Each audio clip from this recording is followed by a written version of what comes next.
In the 2021-2022 school year, Norfolk Public Schools strive toward the grand vision of equity and excellence for all laid out in the Drive for Five. Let's pause for a brief look back at how much we accomplished toward these aspirational goals in the school year that just passed.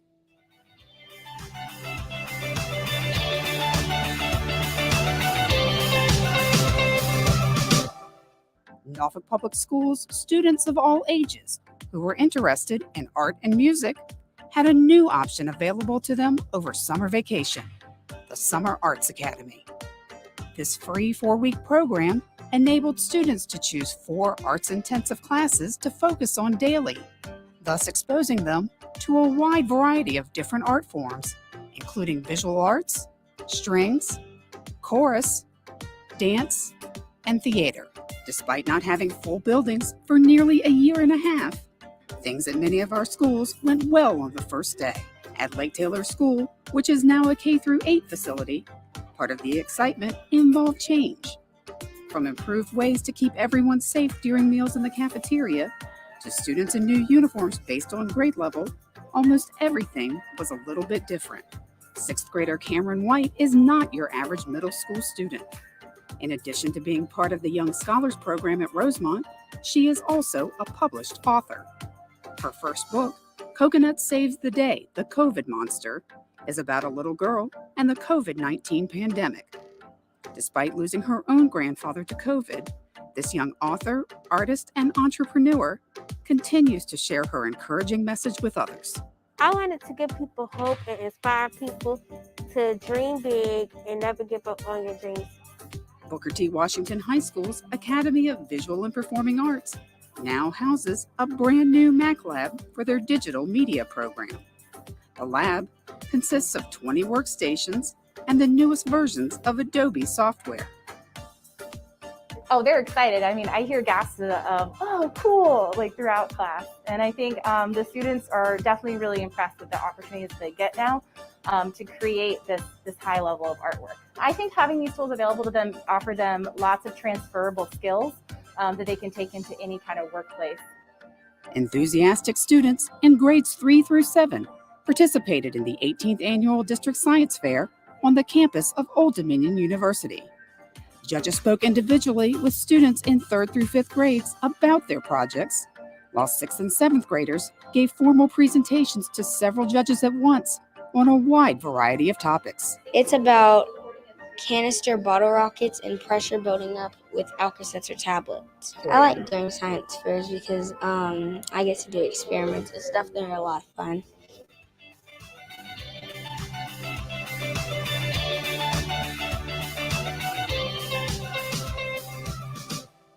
The first Wednesday in February is National Signing Day around the country, and NPS had a couple of schools with ceremonies of their own. At Booker T. Washington, 2 football players signed to play at the next level, while at Maury, 11 student athletes signed. 8 from the football team, 1 who will participate in women's crew, and 2 members from the girls' volleyball team. Track and field provided the district with a couple of state championships. At the Class 5 state meet, Norview's Imani Shaw took home the gold in the high jump. The senior won with a leap of 5 feet 6 inches. It feels great, you know. I've really been working for it this year. Could have got it last year, but it's okay because I got it this year. And I'm going to get it again for outdoor. Maury's Carlson White also took home first place in the 55-meter dash with a time of 6.35 seconds. Along with teammates Nadaria Celestin, Michael Muhammad, and Brian Roscoe, White took home a second title in the 4x200-meter relay. Congrats to the Norview girls basketball team for making it to the state semifinals. Winning the Eastern District and knocking out 8-time defending state champion Princess Anne in the state quarterfinals were just some of the accomplishments this past season. Norview finished with a 20-6 record. Maury had both its football and boys basketball teams make it all the way to the Class 5 state finals. Playing at Old Dominion, the Commodores took on undefeated Stonebridge. In a tight back-and-forth affair, the Commodores lost on the final play of the game. The basketball team traveled to Richmond to take on Highland Springs. The Commodores built a fourth-quarter lead but couldn't hold it. A last-second free throw was the difference as Maury lost by 1.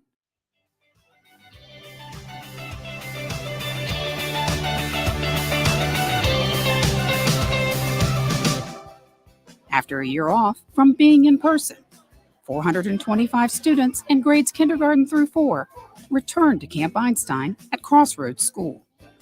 This 4-week program is an enrichment camp that provides hands-on activities to highly motivated students that they normally wouldn't experience during the school year. Most is that it's all hands-on. So they're actively engaged constantly throughout the day, and they're doing things that they enjoy because the teachers wrote their curriculum. So it's the teacher's passion, and that comes through in the teaching, and it draws the kids in, makes them excited about coming. In August, over 225 first-year and veteran teachers new to Norfolk Public Schools were ready to make a difference as they gathered at Lake Taylor High School for this year's New Teacher Institute. This 2-day event gave teachers new to NPS vital information about the district and their roles as teachers. First grade students in Sabrina Wahid's class at Richard Bowling Elementary spend their days learning while they're moving in their dynamic seats. Ms. Wahid obtained these unique seats during the pandemic through online donations.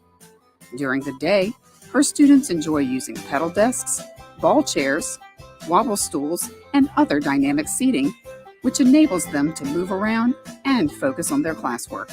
When you have a student that can't sit still all day, that could be viewed as misbehavior, when really that student just needs a way to release their energy. So having this dynamic seating keeps my students engaged because it gives them an opportunity to release spurts of energy. First grade students are learning in a whole new way this school year. Instead of having the traditional science, English, or math block, all their subject areas are now integrated. It's just brought more energy into the classroom, being that we're kind of changing the way we do things completely has made it fun, and integrating everything doesn't seem like you're going, okay, now we're doing math, now we're doing science, now we're doing social studies. We integrate it and the kids love it because it's so hands-on. For the first time since the start of the pandemic, A master teaching artist from the Wolf Trap Institute for Early Learning for the Arts was able to spend a week with students at Coleman Place Elementary. In the pre-K4 class, she used music, movement, and various types of sounds to keep these preschoolers engaged while they learned the story of the paperback princess. Yeah, the students really love it, and they're really excited for her to come. And they really love singing and dancing and everything that goes along with the arts. Norfolk Public Schools celebrated Teachers of the Year from every school in the district during a special ceremony at the Main. After the top 12 teachers were recognized, the top elementary, middle, and high school teachers were called up on stage.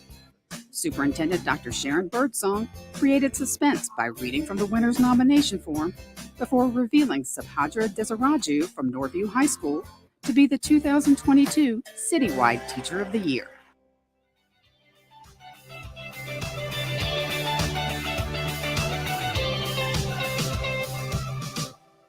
The school system is committed to improving our aging infrastructure by continually upgrading existing buildings to meet ever-changing educational needs. Our goals daily are to provide warm, safe, cool learning environments that are worthy of the students, the teachers, the administrators that work and learn in them every day. For this school year, we had 2 large district initiatives for sanitization and COVID safety. And the first one was to install water bottle filling stations in each one of our schools, and we put multiple filling stations in each school, and we performed that this year. We also put in air scrubbers in our gymnasiums as well as our media centers, and they could turn over large volumes of air. We're currently renovating Fairlawn Elementary School to receive the Easton students this fall. That's another one of our major initiatives for this school year. We're currently receiving the air conditioning units for Sherwood Forest, Mary Calcott, and Rosemont. As soon as those units are received, and they're coming in slowly, they will be installed on the roofs. We're hoping to have all 3 of those schools completed by the end of this summer. We just completed the roof at Sherwood Forest. Also at Lake Taylor High School, we repaired the storm drain so the water would drain appropriately into the holding ponds. We also repaved their back roadway as part of the storm drain repair. We have completely replaced the parking lots at Lake Taylor School, Willoughby Elementary, Sewell's Point. We replaced 50% of the parking lots at Vote Tech. We've also replaced all of the ventilators at Willoughby Elementary, Tidewater Park Elementary, and St. Helena Elementary. And these were our major initiatives from our 2021 CIP plan.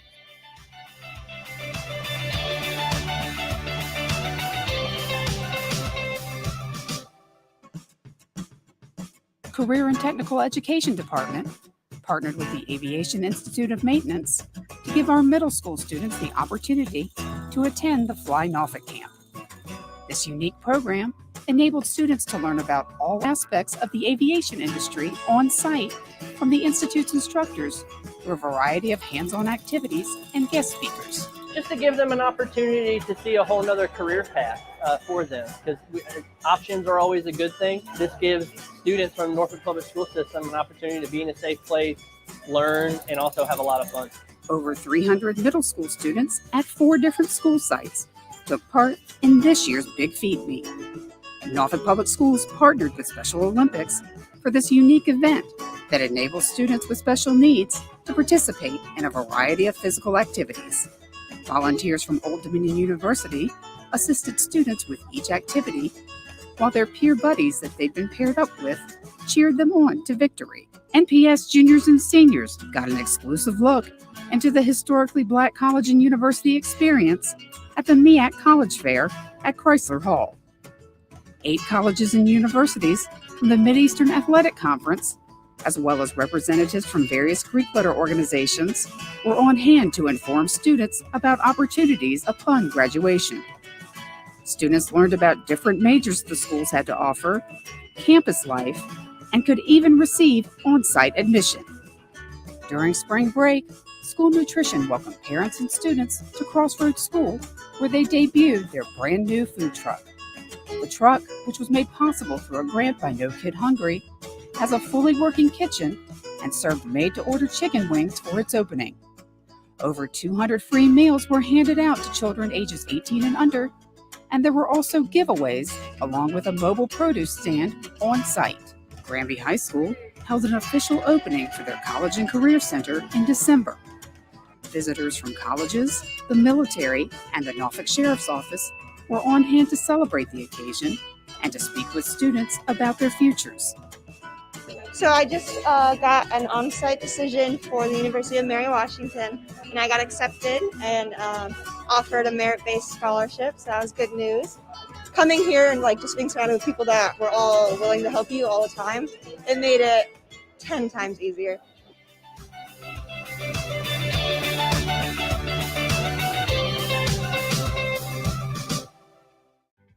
Out of 200 poetry entries, 2 NPS students, Sharon Shamul and Bria Harvey, were selected to have their poems displayed around Norfolk as part of Norfolk Art's Poetry on the Pavement project.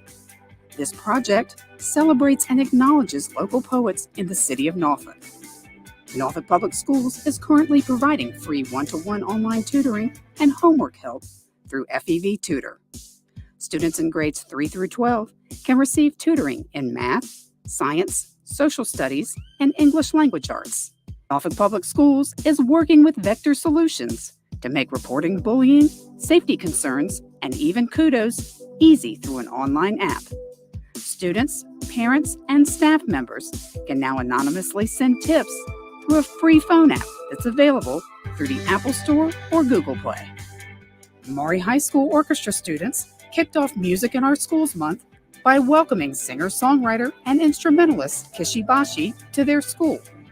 Bashi, whose real name is Karu Ishibashi, is a 1994 graduate of Maury and was in town to perform with the Virginia Symphony Orchestra. I like to perform at high schools, and I like to perform with students, so I kind of show them what I do, and then I answer their questions, and I kind of encourage them to believe in the power of music. Adapted Physical Education Department, in partnership with Special Olympics, held their 13th annual Little Feet Meet at SB Ballard Stadium.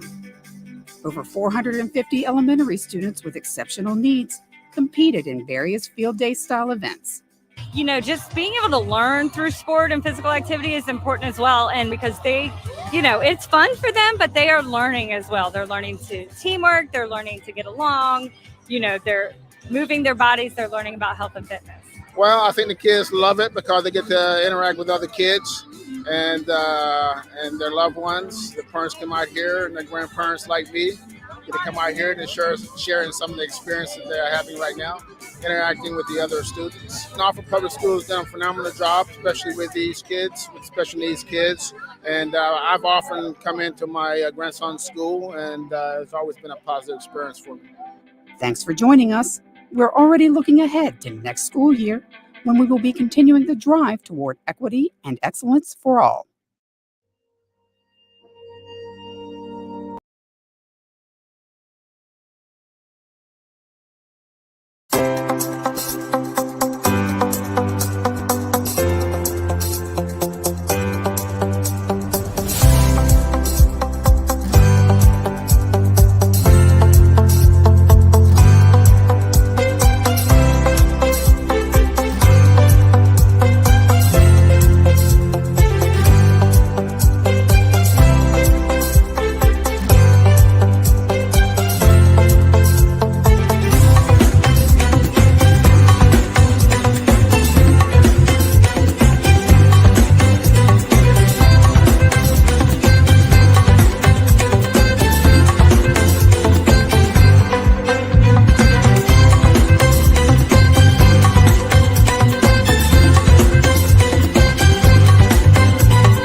Greetings, everyone.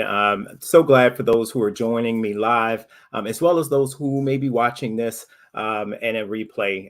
But I hope that you enjoyed watching Norfolk Public Schools year-end review and all of the great things that have been happening in the midst of this pandemic as we're coming out and making sure that our students got back into the classroom safely. I just have a statement I want to read to you all in respect of we began yet another unprecedented year with the goal of keeping kids safe in the classroom. I'm proud of Norfolk Public Schools' efforts, decision, and adaptations to successfully keep 100% of our schools open and restore as much normalcy as possible for our students. We have made progress in accelerating the academic and socio-emotional recovery of our kids, uplifting the voices and the needs of our families, and supplying more resources and support equitably across all of our schools. As we continue the path of recovering through this crisis, we have an opportunity to transform our pre-pandemic status quo and build a better system that generally puts students at the center of everything that we do. I'm so excited for the opportunity to present to you all my 2022 impact report. I'm not going to read a whole lot of things. I will say this, that at 9 a.m. tomorrow, the site will go live and you'll be able to take a more in-depth look at the information that has been provided, and just to kind of take a look. We had the UMU, it kind of gave you the video, shared some things with you in respect of what we were doing, but I've really taken the opportunity to really share the priorities that I've had. They've evolved as I've been on the board for the last 4 years. But I wanted to bring the respect of the focus that we have, that I've got priorities, that I've been working and doing the work. I've been sharing a mid and an annual report, and holding myself accountable and being transparent as to what we're doing and how we're doing it. And most importantly, what's work that's out there that still needs to be done. And how you as the community, if you're a parent, guardian, a teacher, staff member, or just a taxpayer in the city of Norfolk, how you can become a part of what we're doing here at the work each and every day to support our students and to ensure their success. So enough about me. I want to dive right in and try to share some things with you. And the first segment I want to care is just the numbers. By the numbers, looking at things and what we have here. So 100% of our schools were open for in-person learning this past school year. We also are excited. The board will take up additional action and we'll talk about our, we have one new 5-year strategic plan, and we'll be having a discussion this coming board meeting on the 20th, and we'll talk about the goals and objectives and take a vote so that we can move forward with that. But we have a plan. Our superintendent and the community, you all have participated with us over the past year to provide feedback for that particular plan. But we have a plan that's in place that's going to allow us the ability, and I'm actually going to bring this full for you here, that's going to allow us the ability to plan and chart our future, to have the actual measurements as to what we're looking for year after year to get our students to full success, and ultimately also to get all of our schools fully accredited. 10,000 of our Norfolk Public Schools students are enrolled in summer school enrichment right now for free. Last year, we had about 7,000 students, and we have over 25 different programs that are being offered for our kids, from everything from credit recovery to Camp Einstein, which you saw in the video, to music camp, to art camp, the gamut. So we know that during the summer, we always we experience what we call summer loss, summer learning loss. But here we are, we're taking this opportunity to really accelerate and to keep our children involved and engaged, and giving them the opportunity, maybe if they fell behind on something, an opportunity to take this time in the summer to get back on track, and as well as to learn something else new that they may be interested in. I'm also excited about this in the respect, and we'll talk a little bit more about this, but we had over 1,500 plus children, 3 to 4 year olds, who are registered for pre-K in our programs. And that's getting us back and above our pre-pandemic numbers. We know that when we engage a child early, when we get them early learning, and we're able to get them in a pre-K program, that it sets that child apart in the respect of a strong foundation that will enable them to be much more successful when they engage in kindergarten, first and second, and that all too critical year of third grade. We also gave out 2 million meals served to all NPS students. And that was a wide variety of everything from the weekend programs, after school. We know that if a child is hungry, a child is not going to learn. And so we're so excited with the and to be able to work with, and you guys probably saw the food truck, and so Ms. Winters and all of her team over there in NPS Nutrition, and what they're doing and how creative. We also had Congressman Bobby Scott, who's our 3rd congressional district, which Norfolk sits in, was here with us last week, and he also serves as chair of the House Education and Labor Committee, and he put forth a bill because with the pandemic money going away, we were going to lose this all too critical ability to be able to provide meals over the summer and on the weekend for our students. And we're so excited that that bill passed on July the 1st, and our kids are still being able to be fed and be nourished.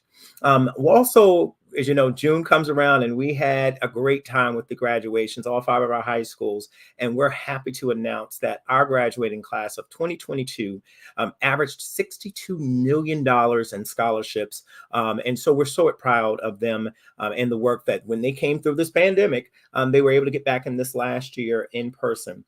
Also, we're excited about the opportunity to express that this is one of the largest capital improvement budgets that we've had in a very long time. The city of Norfolk, being our funding partners, has laid out a plan for almost $700 million. But this year alone, we have $167.6 million that are funded school upgrades or in the progress of doing other things there. And this includes looking at, renovation, new build Maury High School, renovation Booker T. Washington, new school at Jay Cox and Norview and Granby Elementary. And we'll talk a little bit more about those as well. Also, as your board member, I wanted you to know that I made 76 motions, either carried or seconded, to advance school board action. I'm not about talk. I'm about actually taking action, making sure that we have votes and we're moving things forward. And so I just wanted to share that there. And lastly, I made over 115 school visits, community and parent meetings that I attended throughout this last year, sharing throughout what we're doing, sharing and listening to the community so that I can respectfully take that information back and do my homework and make sure that I'm representing you the best way that I can. The last thing here I want to kind of share now are my priorities and progress. As I mentioned, I joined the board in 2018 and I had priorities.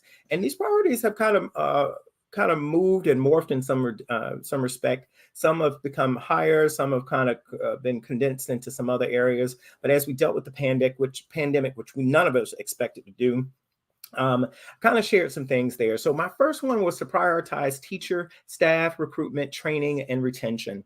As I campaigned to get on the school board, it was to be a champion for quality public education.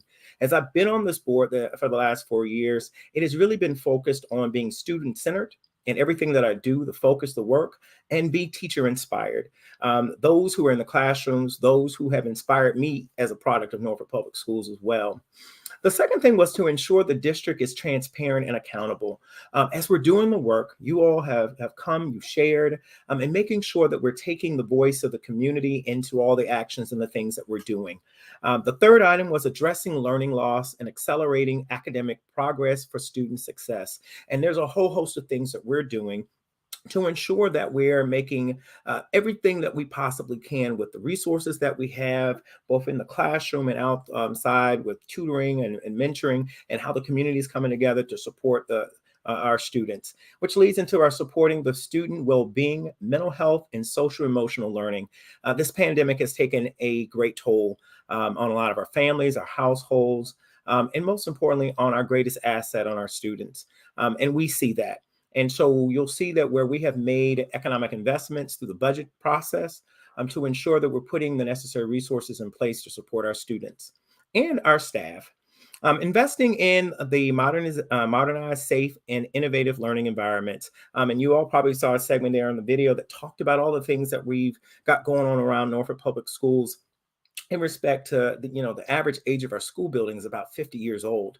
But we're doing things, we're trying to move forward and use the resources in a very creative way that we have. We have a large dollar amount from federal resource to create safe, secure, dry, and cool learning spaces for our students. The last thing here was also cultivating dynamic partnerships with our community and stakeholders. And I'll tell you, this week alone, this past week here, we had a faith-based kickoff, and it's been something being in the works for almost 10 years. In my prior role working with the school division, it was in community engagement. It was really working with the community and to drive community investment back in our schools. And so I'm so excited to see that that's moving and that we've got the volunteer process going again. So look, I'm not going to read a whole lot of stuff to you. Like I said, you will be able to see the details of these items in the actual report that I will send out. That'll go out through email and post it on all social media platforms at 9 a.m. tomorrow morning. But I am just going to share and give you a quick highlight here. As I talked about prioritize teacher and staff recruitment training, I just want it to be known that I have supported and voted for teacher and staff pay increases in our fiscal 20, 21, 22, and 23 budgets. As we all know, Norfolk Public Schools had a freeze, and that freeze was well before 2016 on our staff, which created the thing that we call compression, where some of our longest standing staff members did not move with the appropriate steps. And just to, to kind of highlight on that one, I know that some have read the Virginia pilot today, and I will address that at a point in time to actually pull that out a little bit more and to share my thoughts about that one. But I want it to be known that I am a partner with our teachers, and I am trying to find myself personally as a board member the most fiscally sound way to ensure that we can do what we need to do, accelerate it to help those who've experienced compression the most, and do it in a way that does not get us on the back end where we're finding ourselves in a new fiscal restraint. But we've given bonuses, we've adjusted our calendar to deal with the social emotional well-being of our staff members, and we're looking at those things. But we've also we moved a 4-year salary plan to deal with compression to 3, and we're still looking. As we mentioned, one of our colleagues talked about the 5.09% bonus that was in there, and I talked about the respect that I would love to continue the conversation with our counterparts at council to see whether or not we can get that 5.09 incorporated into the fiscal budget, because as it is right now, it's one-time funding, but we can get that in place so that we could support even accelerating and supporting some others sooner. The other thing that I want to kind of highlight is that we are hiring. If you are looking to be a school bus driver, we've moved school bus driver pay from $15 to 30 cents an hour to $21.64. And there's a scale. I think it goes almost to $36 to $39 based on your experience. But we're looking at that. We've increased pay even for our substitutes and our long-term subs. And again, like I said, I'm not going to read all this stuff for you guys. We're also doing some of our grow your own programs, and that's everything from mathematics, reading specialists. We know that when we have these different tiers of intervention with our students, and these specialists allow us the opportunity to look at the whole class, look at a group of kids, but then also look at the individual student in themselves to make sure that we're delivering instruction in a way that supports the learning for that student. So it's not a cookie cutter approach, but we're definitely looking at how we can support that student. We're also doing mentoring for our principals. Those things are in there, and making sure that we can provide mentoring on one-on-one services for them. The other thing was to ensure the district is transparent and accountable. And one of the things I'm so excited about that is that we have the opportunity with a new strategic plan to be able to put that forth. And that new strategic plan is going to allow us the opportunity that new strategic plan is going to allow us to hold ourselves accountable. It's going to allow the community to be able to see what direction we're going and where we're headed. But most importantly, how we're measuring success so that you can hold us accountable as to if we're saying we're moving here, and if we're not moving there, what are we doing to make adjustments so that we can reach the targets to support our students. We've also, I just want to share that throughout the pandemic, I also, as a board member, adopted the National Urban League's Restart Smart Plan. And for many of y'all, you probably remember some of the videos that I had created and posted out there where I literally went out to our schools. I went out and I went and observed, and I took video and pictures to restore confidence when we were in the pandemic and being totally virtual, and to be in a situation where everyone, we began to phase in. You remember we phased in different groups, and then we ended out the 2021 school year with students being able to be to have in-person instruction. I'm making sure that we have the necessary protocols, and we also ensured that we had a dashboard so we could monitor COVID levels and so forth. But we have tried to be intentional, and where we have failed or we have slipped or we have not been the strongest on things, we've taken those lessons and we're learning from them. And you'll see much more robust things when we talk about education planning and making sure that our community is at the table, and that we're hearing from you, that we're hearing your voices as we begin to make these decisions. I also want to share about the ARPA funds, and that was one of the things there. We made that plan available and visible. That was done, and we had to ask for those particular funds from City Council, and we did that back in December. The ARPA, ESSER, all those things, you will also see the links to those tomorrow morning at 9 a.m. on my site, where you'll be able to pull and look and examine that information. Also in the process, as we talk about being transparent and making sure that you can see those things. Addressing learning loss and accelerating academic progress. We have done a host of things in the respect, like I mentioned earlier, about the number of students who are participating and learning throughout the summer. We know that that's one of those critical times when we experience learning loss. We're also looking at the data. I'm so excited to hear that our principals and our educational teams at the local school levels are looking on a weekly basis. Dr. Pohl updated us at one of our last meetings that they're looking at the data on a weekly basis, and there are some wins. Even in the midst of this pandemic, even in the midst of coming out, we've seen some great wins. And the storyline should be that Norfolk Public Schools is moving in the right direction. We haven't gotten there yet, but we are not going and sliding behind. We are actually moving our students forward. And we're creating the new normal as we come out of this post-pandemic era, as we can create a new opportunity and a new environment and a better learning environment for our students and our teachers and staff. We also, just to kind of put down here that universal pre-K. I'm so excited that in this year's educational planning, we were able to vote and take action in regards to Eastern Preschool, and Eastern Preschool is moving over to where the old Fairlawn location is, and we're essentially creating a early childhood center on that side of town, on the eastern part of this town where we don't have one. We're also using and looking at identifying spaces that we already have. And so James Monroe Elementary School identified that they had some classroom space there. And so we are creating mixed classrooms there, mixed income classrooms for pre-K there. And so we are identifying and utilizing the resources that we have. And I appreciate our superintendent and her team and being able to present that to us so that we can create opportunities. We're listening. We're definitely listening and looking at how we can do that. Again, like I said, I'm not reading all this to you all, but supporting student well-being, mental health, and social-emotional learning. In the budget, we have approved several things that I just want to highlight. Behavioral specialists. We got 5 new behavioral specialists that are coming in. We're also additional funding to support part-time social workers, school counselors, psychologists. We're even SEL, which is student English learners.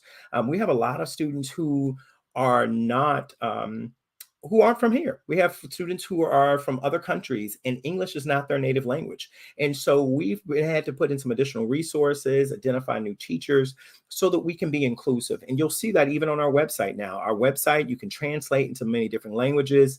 When we're putting information out about communication, you'll see it in the English version. You'll also see a version that's in Spanish. And so we're doing things in a way based on the feedback that we're getting. And I'm so happy that administration is operationalizing these things here.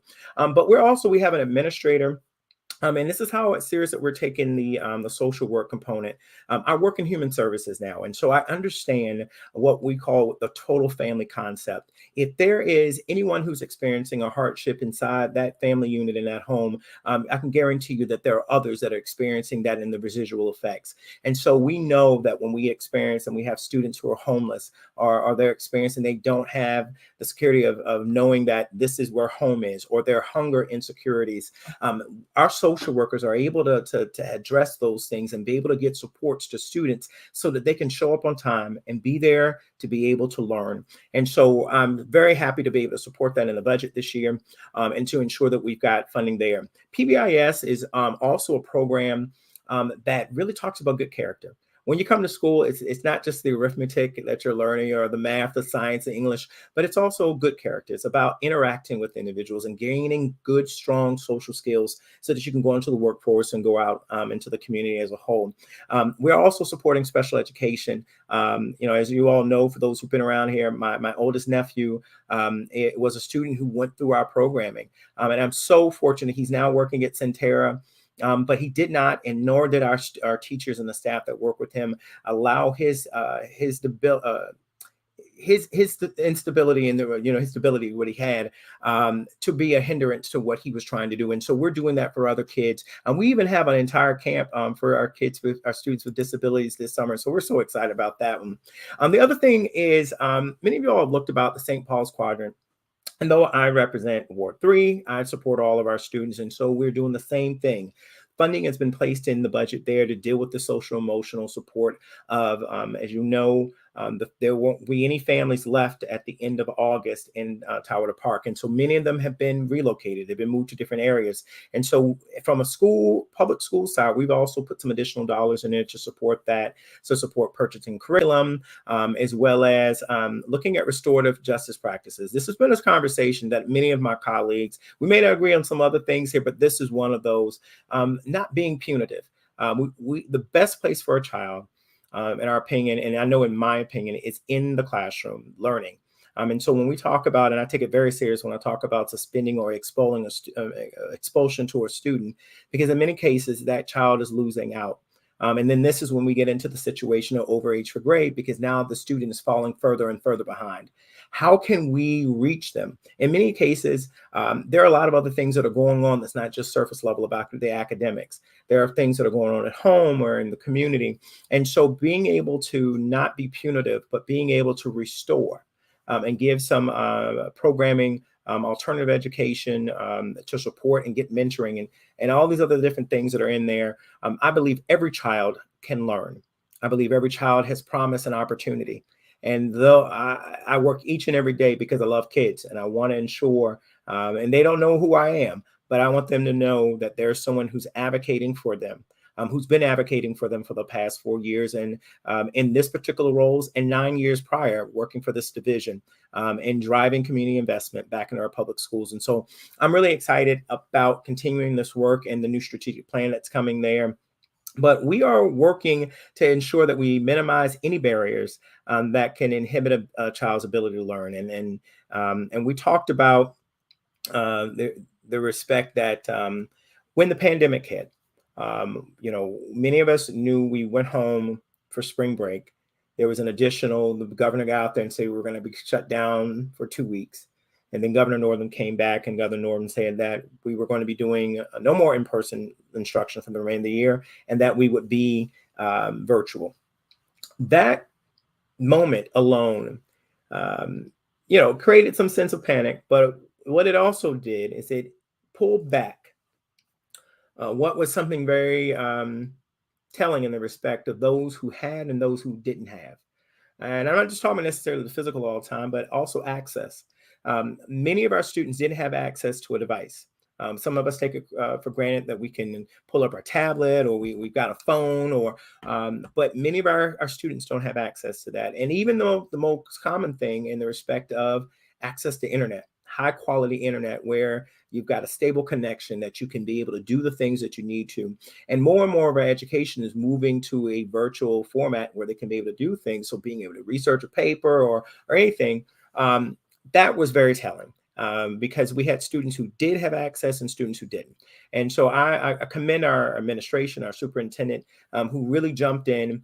We were giving out homework packets, but within a matter of 2 months, we were able to get devices for all of our students and MiFis for all of our students in our households who needed it, so that they had a strong, secure internet access, but they also had access to a device that would allow them to be able to learn and to keep that going. Also, I have to get shout out to Congressman Bobby Scott. He was with us, I mentioned, about a week ago. Congressman Scott is the representative of the 3rd Congressional District, which encompasses all the city of Norfolk now. But Congressman Scott also serves as the chairman of the House Education and Labor Committee. And I'm happy that he realized that the funding was going to end from the pandemic that was put in place, to be able to expand food access.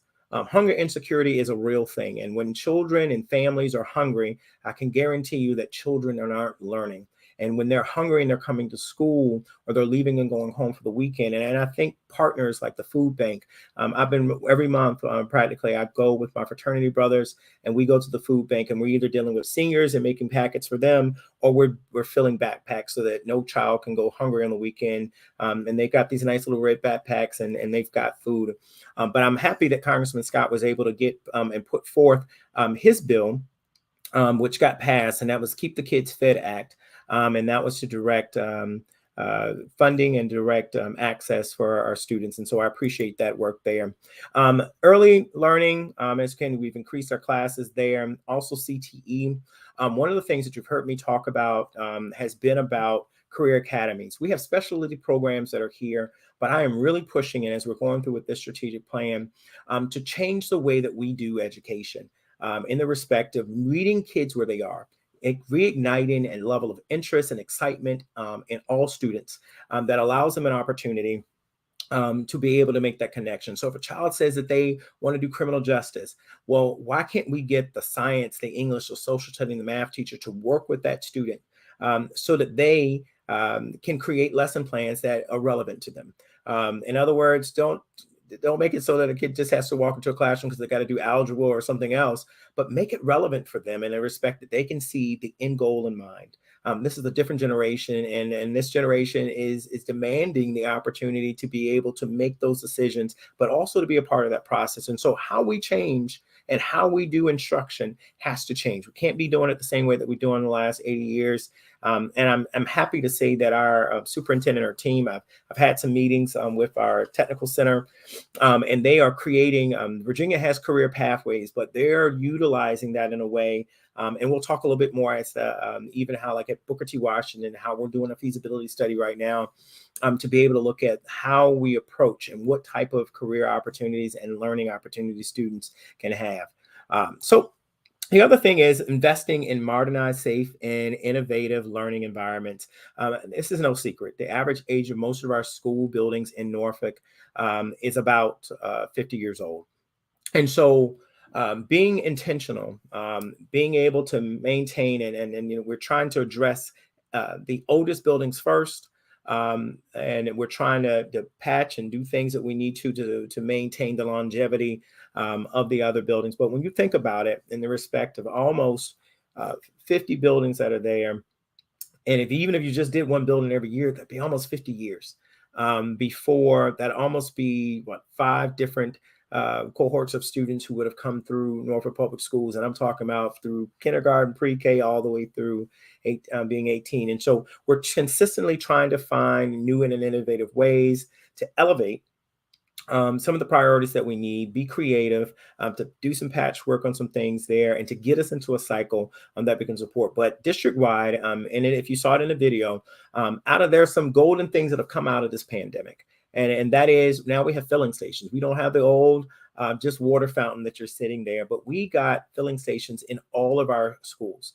All of our students also receive water bottles. And so we didn't want that. We have a filling station, but you don't have the means to get a water bottle. So we were able to get that.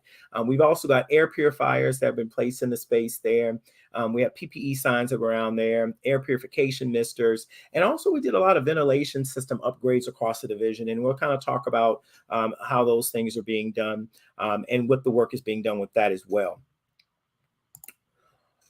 Capital improvement projects across the division and capital improvement. So when you kind of look at the budget, we have a general operating budget that really, I can tell you that the big chunk of our budget is really people. These are the individuals who are in the classroom, the individuals who are driving our buses, who are working in the cafeteria, the warehouse, wherever you want to think about it. People is our largest investment in Norfolk Public Schools. And so our capital improvement budget, this is really the brick and mortar. This is the upkeep. This is the new construction. And so I'm happy that we were able to see, and City Council is working with us in here.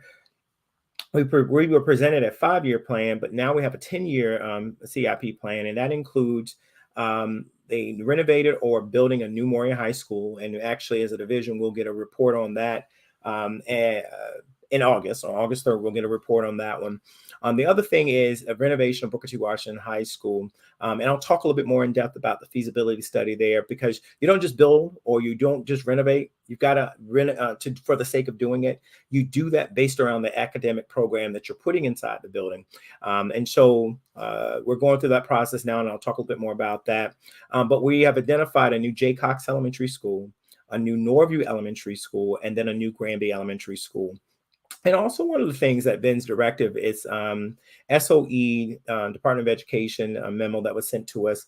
And this is based off of a new law that the Commonwealth has passed, and it's the modernization of public school buildings. And it's really around solar energy. So if we put a new roof on a building, and we've got about 5 schools that we've done within the last 5 years, they want us to identify placing solar panels.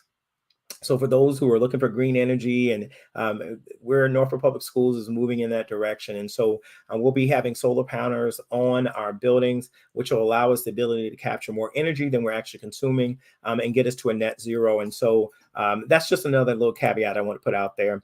Also, we've had technology infrastructure and instructional supports. That's our virtual online support. So making sure the MiFis, and I talked about that, and making sure all of our students have devices. Student information system, we're also enhancing student data reporting. Data is what we're really looking at. That helps us to inform decisions. It helps the administration to inform as they're building their plans. And then interactive flat screens in the classrooms. We're putting and replacing or bringing brand new, almost 2,000 of them in our classrooms across the division. It's not the old smart board that some of us were used to seeing, but these are video interactive boards. And so when you're virtual or you're able to show video, it's just a whole lot of neat things there, and we're keeping up with the technology. Desktop replacements for our school administrators. We replaced laptops as well as devices for our students, but we also replaced laptops for our teachers in this last year.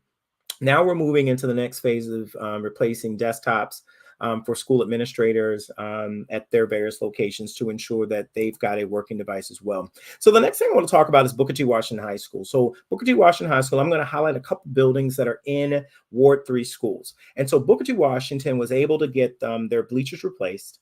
They're also the baseball and softball field. And I want to just park there for a second. For 8 years, the students at Booker T. Washington High School who played softball, baseball, had to, I think, go to Azalea Gardens Middle School to play. They could not play at their home field because they're literally, the field was not meeting the standards of regulation.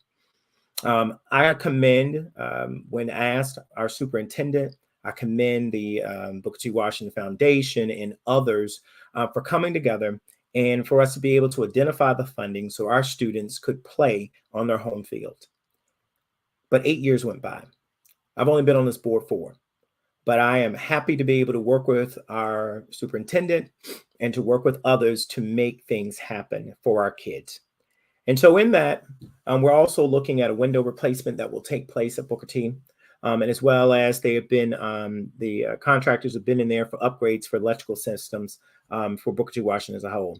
So the thing that I've been talking about here is the feasibility study. And so I will have a section available tomorrow at 9 a.m. Where you can actually look at the feasibility study plan for phase 1. You can also see the minutes from the meetings because I want you to be a part of that process.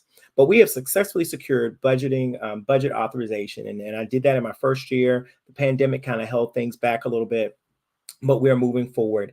And a team of MPS staff, the Miles Public Relations Agency, HBA Architects, and WHRO have begun our planning of our communication and the calendar events for engaging our students, staff, and our overall community. Now, HBA Architects has completed the student interviews. And so they've been interviewing our students already to get their ideas on school design and different things that they like to see. HBA Architects has also completed interviews with numerous members of the teaching staff as well to get their ideas on school design, as well as supporting specialty program there at Booker T. Washington. Now, in the fall, and then pretty much in September, HBA team will begin to our community forums of engaging civic and faith-based community groups to get their ideas and to about the school design and support the special program. And so tomorrow at 9 o'clock, there will be a link on my site there. And I encourage you to share with others. If you're in the Booker T. Washington community, if you're an alum, teacher, student, share, put your information down so that we can make sure that we can share that with the administration so that they can make contact with you, so that we ensure that you're at the table, that we can hear your voice as we begin to look at envisioning what Booker T. Washington will look like with their specialty program. And I'll just say this. So phase one is this piece here, listening to the community, pulling all that together. RFP went out for that, being able to pull all that information together. And then phase two, which will probably be in the early part of next year, will allow us to then take what the individuals who are working on this, the consultants, will then take all that information, will look at career pathways, and then they will come back and begin to conceptualize it in the respect of, this is the current building that we have now.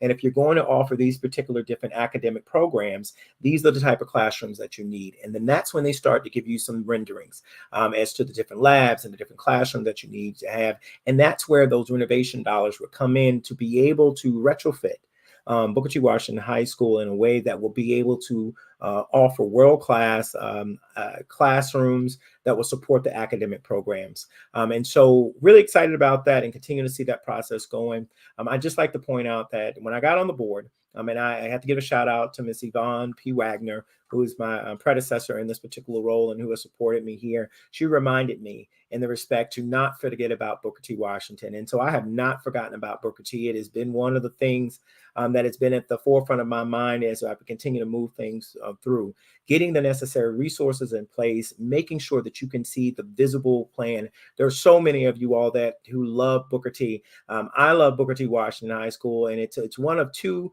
of the only historically Black high schools left in the Commonwealth of Virginia, Booker T. Washington being one and IC Norcom being the other. And it has a great legacy in our community, and it has a great legacy that shall go forth to support our students. Some of the other things that I have there, Norview High School, we replaced their chiller. That's actually what you see there. And so if you don't see your school here in Ward 3, it's because you have a newer school. And there's not a whole lot of things that we need to do other than just regular maintenance. But we are going to replace doors as a part of the CIP plan for Norview High School. The Academy of International Studies at Rosemont, they're in the process now of their HVAC system being replaced, and that should be done by the end of this summer. We're also, once we're doing that, it's also the roof replacement, and the Academy of International Studies at Rosemont is also slated to get new doors and windows, and this is all based off the CIP plan that was presented to us. You will also have a link to that where you can also visualize that to it yourself as well. As I mentioned, J. Cox Elementary School, they are getting some upgrades to the HVAC system. Now, if you probably remembered, I talked about a new J. Cox Elementary School. I have to give credit to our Chief Operations Officer, Rick Fraley, and his team of Danny Johnson and them, because they're making upgrades. They're making things to, we got to still have now. It may be a year or two before we get to some things, but they're making upgrades. But they're also putting in identifying items saying, okay, you know what? We just put this in here, but we may have to do something else where they can pull items from a particular building because something else is happening to it, and they can be able to retrofit it in another building. And so we're being very frugal and creative with the taxpayer dollars to ensure that we're putting forth the best things that we can do to support our kids. But J. Cox Elementary School is slated to get a new school. So in that large amount of money that the city has talked about in that capital improvement plan for the next 10 years, that's what it looks like, a J. Cox Elementary School. And so we're still doing some things there, but it's slated to get new construction. Lindenwood Elementary School, we demolished the annex. That happened at 2122 there, because really, if anybody had ever been in that annex, if it had a torrential rain, it was literally a waterfall. And that was not the best environment that we wanted to be able to have our students in there. Based on the CIP plan, there is still roof replacement that is slated for Lindenwood Elementary School. And so as we move forward, I know that we've had to shift some dollars around because of the higher inflation rates. And so we've got to spend certain dollars by a certain amount of time of these federal. And so we're shifting some things there to ensure that we can spend those dollars within the necessary timeframes, and we can make sure that we take care of all of our buildings that are necessary. Norview Elementary School, we're also going to be repairing sections on their roof. It's one of our older schools there, but the exciting part is that Norview Elementary School is also slated to get new construction. They're slated to get a new school as well. And so we're really happy about that. Sherwood Forest Elementary School, if you've been out in the community, you've driven by, I typically ride my bike down the path there and I've seen it. We've got almost $800,000 that's gone into there. They're 95% complete on the roof replacement. And so you got all the items there that have happened. And they're also putting new units there. The next thing that you'll see is that, and by the end of the summer, the new air conditioning units and the roof will all be completed, and that's what we're anticipating. But also the next phase will be to replace the doors and windows in that building, and as a part of the envelope CIP plan that we've got there. The other thing is safety and security. There's been a lot of discussion, and that's one of the things that I keep a laser-like focus on, and that is on the safety and security of our schools, and ensuring that those our students and our staff members who walk into those buildings each and every day have a safe environment. And that's not just for intruders or coming into a building, but that's also making sure that there is a walkable, safe environment, the air quality, everything in that respect, that it is a building that is worthy of students and those who should be in there. And so we did approve funding. We've done it for the last 2 years. For many of you didn't realize, we only had school security officers in our high schools and in our middle schools. And we have identified being able to put officers and those security officers in our elementary schools, and also to add that extra level of security there. Of course, we've got our PPE and those other things that have been there. But I also want to say that during the pandemic, we also installed new video cameras at the entrances as well as new locks. And so when you come up, you press that button, they're actually able to speak to you, the intercom. There's an actual camera that's really up on the face of the individual and not, as you have seen in the past, kind of in the corner. But this is so that the individual in the office can get a clear view of what that individual looks like. Now, some of our newer schools have double locks. Meaning that there is one set of doors that you get in, and there's actually a space before there's a second set of doors before you actually get into the school. And Richard Bowling is a perfect example of that, where an individual will be kind of in this space, and an individual in the office can actually put visual eyes on that person again before they even get into the building. And so as we're building these new buildings, those will definitely be some things that we'll be looking to ensure that they're in place. We're working with the city of Norfolk to get our our school resource officers. We have school resource officers that are supposed to be at all our high schools as well as our middle schools.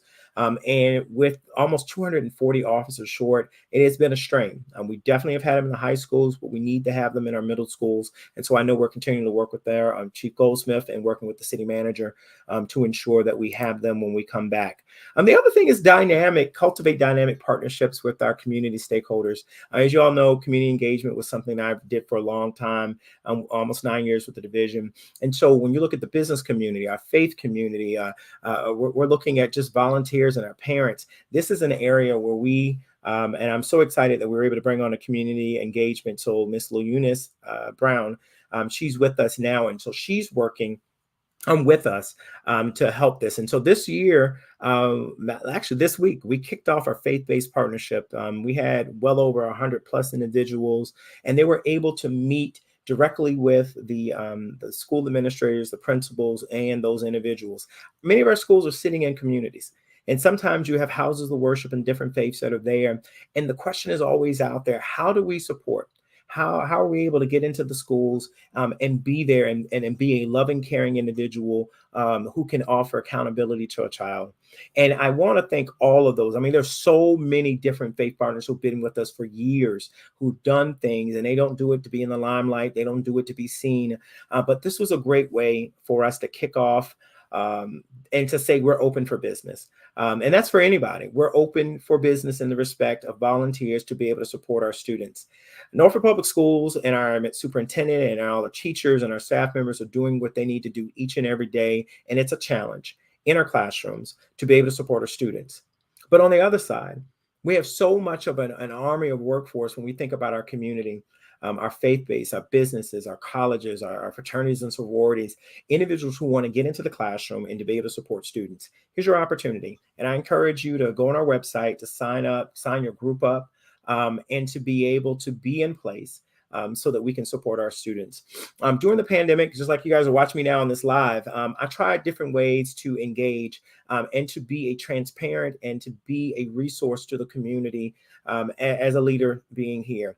I'm not sitting in a role as a former fashion, but I'm here trying to make sure the work gets done. And so Board Member Clanton has been my constituent site since I've been there. That's so you can go, you can find resources, you can see information, you can reach out to me. Again, I'm on Twitter, Instagram, my LinkedIn, wherever it may be. It's an opportunity for you to send out information. One of the new things I'm also going to be doing, particularly now that I'm serving the role of chair of the board, is I am going to be creating weekly office hours.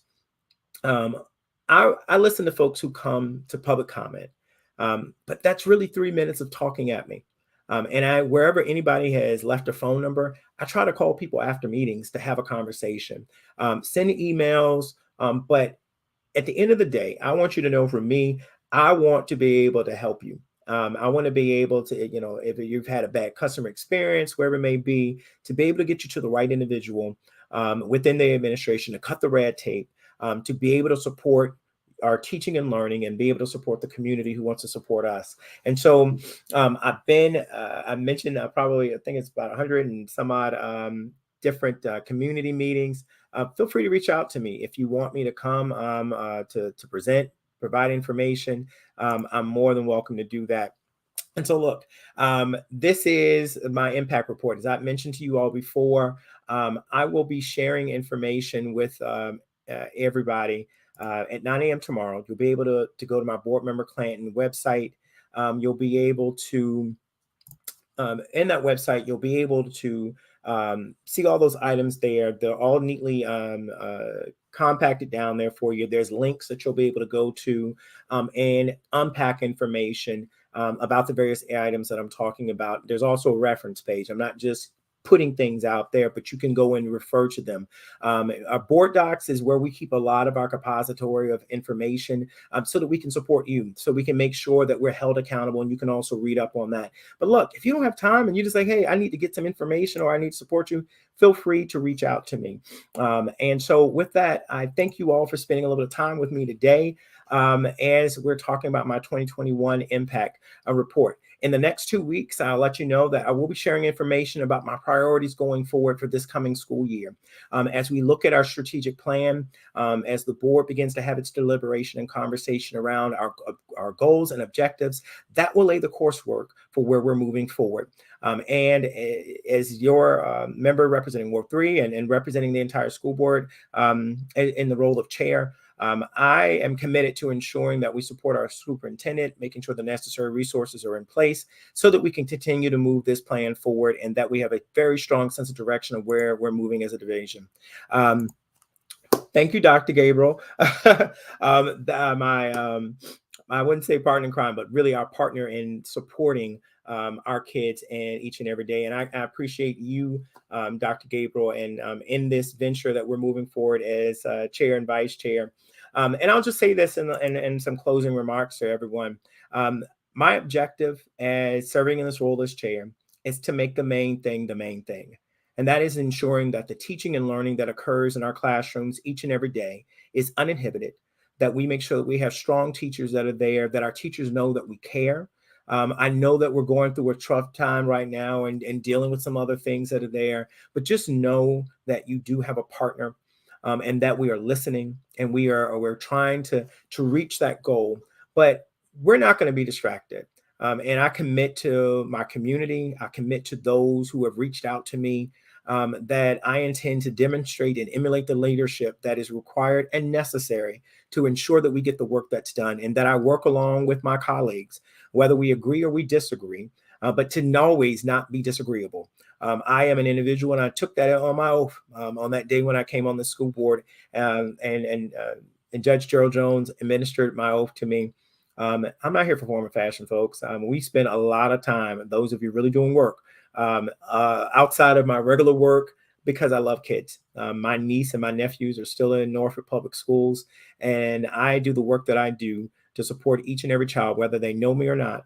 because I want them to have an awesome experience like I've had here at Norfolk Public Schools, and I commit that to them. So 9 o'clock tomorrow morning, you will see blast email will go out. It'll be all on social in regards to the impact report. Please give me some feedback if you want additional information. Again, the board will be meeting this coming Wednesday.